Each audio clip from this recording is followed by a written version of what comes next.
Notre ami à tes côtés, il va être choqué. Bienvenue en Suisse, avec de la bonne weed et des belles montagnes.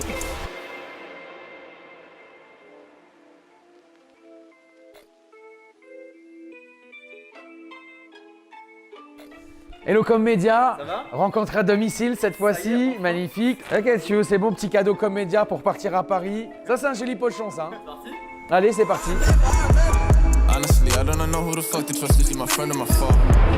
Donc j'ai fondé le groupe Phytocan en 2017. Là on est dans nos locaux, ici notre production en Suisse.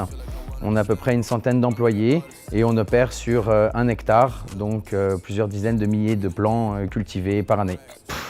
Toi, tu as de ces questions en fait, pourquoi la Suisse?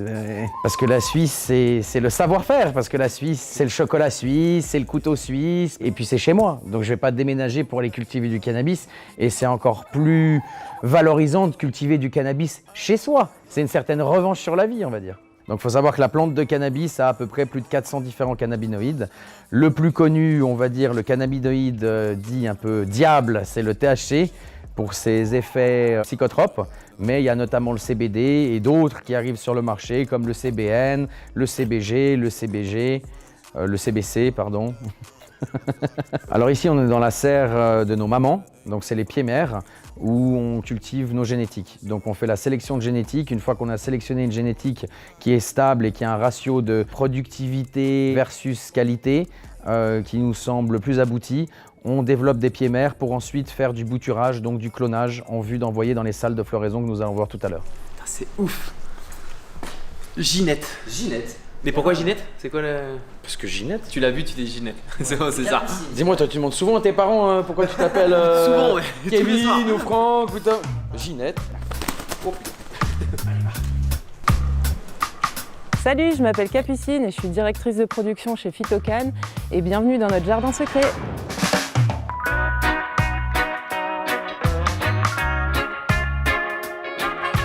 Ce qui est intéressant dans le CBD, c'est qu'il n'y a aucunement l'effet psychotrope qu'on retrouve dans le THC et on retrouve plutôt un aspect, on va dire, calmant et apaisant pour les personnes qui le consomment et avec des recherches qui sont en train d'être faites sur les propriétés thérapeutiques et médicinales de cette plante. Alors en fait, ce qui se passe, c'est que les fleurs, elles vont pouvoir être consommées de différentes façons. Donc il va y avoir la consommation classique de rouler un joint, de fumer. Donc voilà, le soir, on est tranquille devant la télé et puis il y a pas de stress, on dirait. Alors que voilà, à la différence du THC, c'est l'effet vraiment psychotrope qui est parfois vraiment le fait d'être défoncé. C'est voilà, c'est différent. Mais... C'est beau ça. Ouais. C'est quoi ça? Ça, c'est les lumières qui s'allument. Une fois qu'on a cette plante, est-ce que pour avoir du CBD, on rajoute des choses ou on Non, enlève? pas du tout. En fait, on va partir sur une sélection qui va être faite sur le long terme parce que logiquement, parfois, on a des ratios où on a beaucoup plus de THC avec un CBD beaucoup moindre. Et là, nous, ce qu'on veut, c'est inverser les ratios. C'est d'avoir plus de CBD pour un niveau de THC qui ne supère pas les 1%. Après, l'aspect magnifique aussi de ce sujet, c'est qu'on peut l'utiliser pour énormément de choses. On a parlé de l'aspect récréatif, l'aspect médical, ça c'est aussi très intéressant. Après, on a carburant, on a isolation, textile, alimentaire, cosmétique. Même dans la dépollution des sols, on pourrait nettoyer des sols de métaux lourds, par exemple, avec cette plante. Alors là, on va aller voir la Dynamate Kush. On avait fait un partenariat avec Dynafem Seeds, qui du coup est quand même breeder assez connu en Europe. Et ils nous avaient fait une génétique exclusive qui s'appelait la Dynamate Kush, qu'on avait sortie dans une petite capsule dorée, un genre de gros tic-tac géant, avec 4 grammes de pur bonheur à l'intérieur. Et la Kush, tu vas voir la différence. On a 3 types de weed sur 1 mètre carré. Celle-là, tu vois, elle est toute petite. Ça fait que des petites buds, donc ça va vraiment être assez chétif quand tu vas le faire sécher. Et c'est presque invendable. Mais quand tu la sens, c'est une odeur, je te fais sentir en même temps, tu vois. C'est une odeur ammoniaque, c'est de l'amnésia, tu vois. Et là, l'Astro, déjà, ça fait des plus gros bébés, tu vois. C'est assez compact, c'est dense, c'est déjà plein. Et là, par contre, aussi, c'est pareil. Hein. Donc ça, c'est très fruité. C'est assez spécial aussi comme strawberry, parce qu'elle sent vraiment les fruits rouges, si je peux abuser. C'est tout moins de 1%. Donc malheureusement, on ne peut pas les sortir comme ça en France naturellement. Ouais. Mais si tu prends un exemple la Harley dessus, celle que nous, on a récoltée il y a 3 mois, elle est sortie à 0,17 de THC naturellement. Okay. Ça s'est vendu à un prix d'or. Je dirais pas le prix, mais ça s'est vendu à un prix d'or.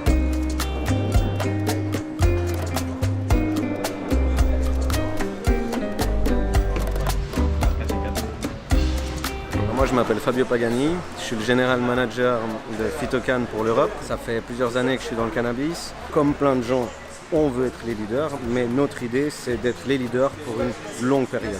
L'idée, en fait, c'est de développer les franchises sur le marché français.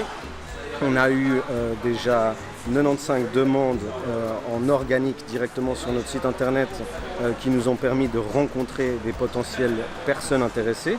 Là, cet avantage que l'argent qui va être investi de sa propre poche dans le business, elle va être utilisée directement pour acheter des produits et pour faire de la plus-value. On tourne, mon Samuel. On n'est pas journaliste. Au niveau de la sécurité? Ouais. Non, jamais eu aucun problème. Faut croire que peut-être c'est Ginette, elle est imposante, Ginette. T'as vu, il n'y a pas n'importe qui peut rentrer comme ça aussi. Aujourd'hui, le seul moyen de pouvoir vraiment faire une différence entre de la weed, THC ou CBD, soit faut la faire tester, soit faut la fumer pour en ressentir les effets.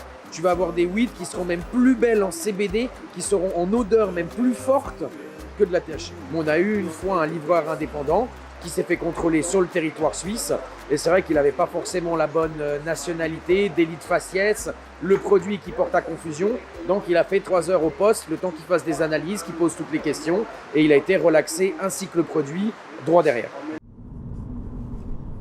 Donc ce qu'il faut savoir, c'est que pour notre chiffre d'affaires, il est exponentiel.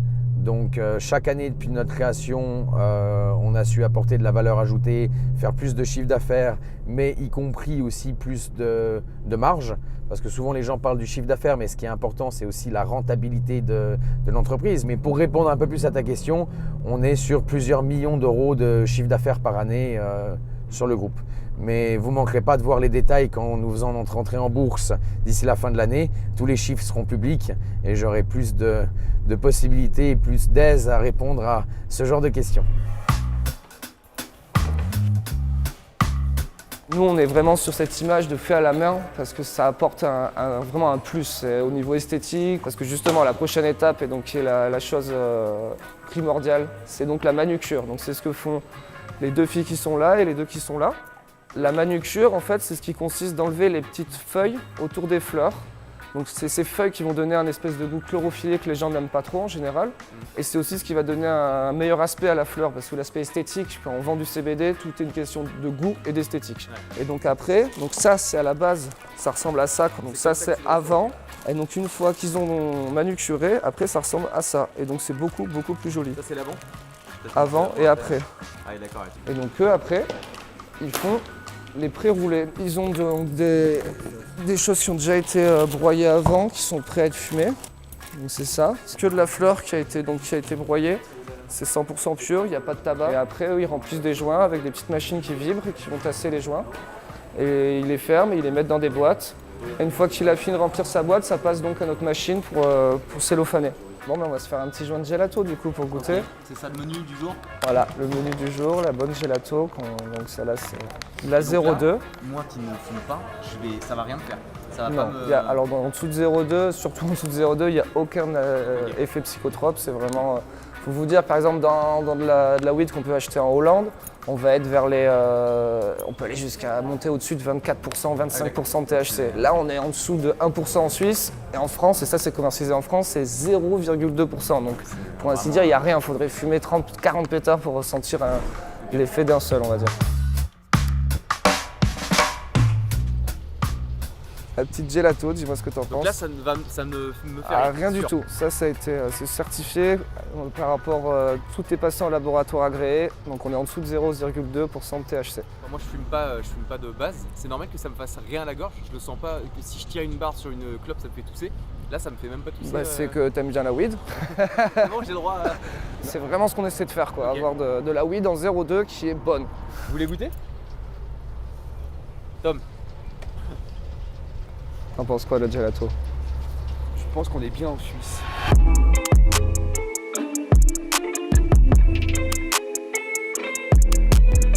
Salut Moussa, j'ai beaucoup entendu parler de toi. C'est cool. Apparemment snowboarder hors pair. Moi je m'appelle Moussa, donc je travaille en tant que débudder. Donc mon métier consiste en fait à récupérer les grands troncs d'arbres en fait, où les fleurs sont incorporées et justement les détacher pour faciliter le travail pour la taille qui s'appelle la trim et du coup on a une chaîne d'ateliers pour mener à bien la manufacture du CBD. De nature, je suis un grand mordu de sport. Et le snowboard, c'est une histoire d'amour. Ça fait 8 ans que j'en fais. J'ai commencé à connaître les sports d'hiver à 26 ans, j'en ai 34 maintenant. L'objectif final, ce serait de participer aux JO d'hiver en compétition de border cross. Je serai le premier Français d'origine sénégalaise à pouvoir représenter sportivement aux JO d'hiver dans le snowboard, au border cross, le Sénégal. Donc ce serait juste une fierté. Je n'oublie pas que je suis français. Et je n'oublie pas l'opportunité, la chance d'être français et d'avoir une double nationalité, je vais en profiter à fond. Moi, j'ai été consommateur à 10 et c'est depuis ma venue en Suisse, c'est impressionnant que le pouvoir que ça a eu sur moi. Je me suis rendu compte de l'impact que ça pouvait avoir pour toute une génération, une jeunesse. Ça peut justement être un vecteur pour leur permettre de justement sortir de ces systèmes et d'être attirés par des choses néfastes. Je ne dis pas forcément que c'est néfaste le THC, mais voilà, il faut savoir contrôler sa consommation et quand on est jeune, c'est compliqué. Et ça, c'est une alternative efficace et il n'y a que des points positifs. Au niveau de l'emploi, au niveau de l'économie, ça peut avoir un très bel impact, mais on ne regarde pas forcément ça. C'est au niveau de la santé. Il y a forcément un côté économique, mais la santé prime là-dedans. Et on sait que là, on est dans un contexte sanitaire. C'est peut-être maintenant qu'il faut parler de ça ouvertement et justement bousculer les choses. Il y a beaucoup de gens qui se sevrent grâce à la CBD. C'est-à-dire qu'il y a 3 étapes. Ça veut dire qu'une personne qui consomme du THC, il va dire je vais fumer de la CBD la journée et comme ça je suis plus productif au travail et je vais fumer du THC le soir pour dormir. Phase numéro 2, je vais fumer du CBD la semaine et du THC le week-end. Et puis après phase numéro 3, en fait le week-end ça devient compliqué, je veux plus avoir les effets de défonce, je fume du CBD toute l'année. Oui, effectivement, on va lancer donc un réseau là maintenant de 1000 dealers légaux sur la France. Bon, c'est une façon un petit peu amusante d'appeler un réseau de commerciaux. C'est-à-dire quand je dis 1000 dealers légaux, c'est pour dire aux gens qu'il faut arrêter les dealers, le cannabis. Il y a certaines personnes dans le gouvernement qui font allusion aux drogues dures. Je suis désolé, même si on parle du THC, alors encore moins pour le CBD, mais le THC n'est pas une drogue dure. Donc c'est une façon un petit peu de relativiser les choses. Et ça va être un système de multi-level marketing, vente porte à porte. C'est-à-dire que c'est une zone grise en France. En Suisse, c'est légal. Tu peux acheter du CBD dans des tabacs, il y a des magasins de CBD aussi, dans des grandes surfaces. Mais ce qui n'est pas le cas en France. C'est-à-dire qu'en France, aujourd'hui, les acteurs du CBD jouent sur le fait qu'un produit ne peut pas être considéré comme stupéfiant s'il est à moins de 0,2% de THC, alors que le gouvernement français explique qu'il s'agit de la fibre et non pas du produit floral. Mais les choses vont forcément avancer. C'est un produit qui commence à être plus que démocratisé. En tout cas, c'était un plaisir de vous avoir avec nous.